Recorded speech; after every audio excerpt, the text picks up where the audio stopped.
Moi, j'aurais préféré dans l'absolu que mon visage reste dans l'anonymat, hein, dans lequel j'étais et qui me convenait bien. Mais bon, j'ai fait avec, on me dira.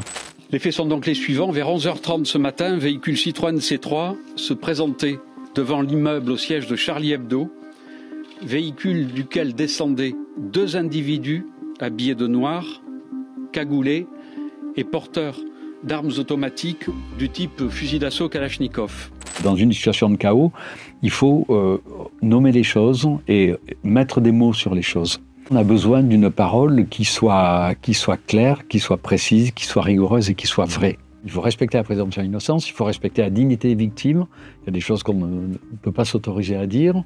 Et il faut essayer d'assurer la confidentialité des investigations. Donc le procureur, en respectant tout ça et en naviguant entre tout ça, il est là effectivement pour expliquer ce qui s'est passé, expliquer les mesures qu'il a prises dans le cadre de sa compétence et donner un maximum d'éléments aux gens pour qu'ils soient informés, qu'ils comprennent ce qui se passe et qu'ils comprennent en fait que les composantes de l'État qui doivent s'occuper de tout ça, en l'occurrence la justice, font leur travail. Dans le cadre de cette enquête, il y a beaucoup de travail qui a été effectué et qui a permis d'obtenir par la téléphonie et les surveillances et les témoignages des éléments qui pouvaient laisser penser que le nommé Abaoud était susceptible de se trouver dans un appartement conspiratif. On employait beaucoup ça à l'époque du terrorisme basque, mais c'est une expression qui est parlante. Un appartement conspiratif, c'est un appartement dans lequel effectivement vous allez cacher votre logistique, dans lequel effectivement vous allez vous abriter, dans le cadre de la conspiration. Mais l'association de malfaiteurs, c'est une conspiration. Je ne vais pas penser que ça retiendrait l'attention des médias comme ça. Effectivement, ça m'a un peu amusé ça. À chaque fois, la France traumatisée avait besoin d'informations fiables pour essayer de comprendre l'incompréhensible, et c'est François Molins qui s'en chargeait, avec sa voix calme, avec son accent pyrénéen, avec des mots très précis, un vocabulaire très particulier. Il énonçait les faits et c'était rassurant. Dans la communication qu'on a voulu délivrer, ce facteur rassurant n'existait pas au tout début. Et je reconnais que c'est quelque chose effectivement qu'on a intégré dans notre façon de fonctionner, à telle enseigne qu'à un moment donné, on continue à avoir des attentats, mais qui étaient peut-être un peu moins importants. La question s'est posée de savoir si on allait continuer à communiquer ou pas. Et moi, une grande partie de mon équipe voulait qu'on arrête parce que c'est beaucoup de travail, c'est quand même assez lourd.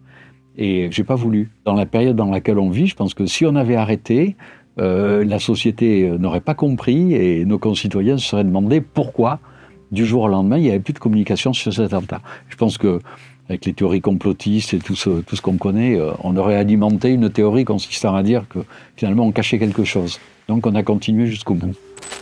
À 21h40, un véhicule polo de couleur noire se stationne devant, vous le savez, la salle de spectacle Le Bataclan au 50 boulevard Voltaire. 3 individus porteurs d'armes de guerre en sortent. Ils vont faire irruption dans la salle et tirer en rafale en plein concert, pour ensuite prendre en otage le public qui, semble-t-il, a été regroupé devant la fosse, devant l'orchestre, ce qui explique que ce soit là que l'on trouve le plus de victimes. Pourquoi est-ce qu'il y en a qui tiennent le choc et d'autres qui ne le tiennent pas? Je pense que ça renvoie à des formes de personnalité, à des coefficients de solidité. On se regardait, on s'observait beaucoup les uns les autres, et donc on avait bien vu qu'il y avait quelques collègues qui n'allaient pas bien du tout.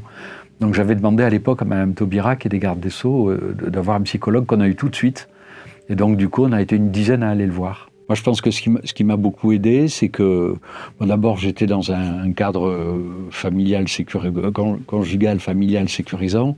Mon épouse m'a bien assisté. Je pense que ce qui m'a aidé aussi beaucoup, c'est la foi dans ce que je fais, hein, et la passion que j'ai pour mon métier. Je pense que quand vous êtes face à des situations comme ça, vous avez conscience que vous êtes face à des enjeux qui sont véritablement hors normes.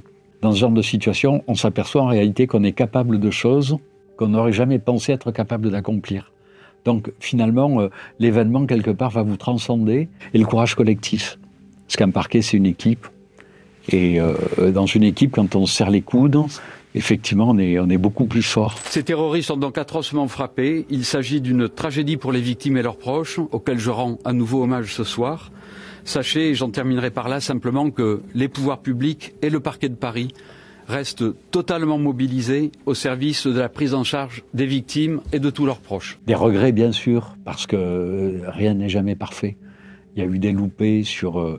D'abord, cette époque est très frustrante parce qu'on a beau toujours mieux travailler, on n'arrive pas à endiguer le flot des attentats. On peut même des fois, parfois, avoir une forme de culpabilité collective face à des attentats en se disant, s'ils se produisent, c'est qu'on n'a pas été suffisamment bon pour les enrayer. C'est pas toujours facile à vivre non plus, hein, même s'il n'y a pas de dysfonctionnement majeur. Donc ça n'a pas été parfait, on a toujours essayé de s'améliorer, mais pour autant, on était dans une sorte de spirale infernale, où on avait beau travailler, réfléchir à améliorer nos dispositifs, les attentats revenaient. Donc ça, effectivement, ça c'est dur à vivre, mais avec le recul, on a vraiment tout fait pour faire du mieux que l'on pouvait.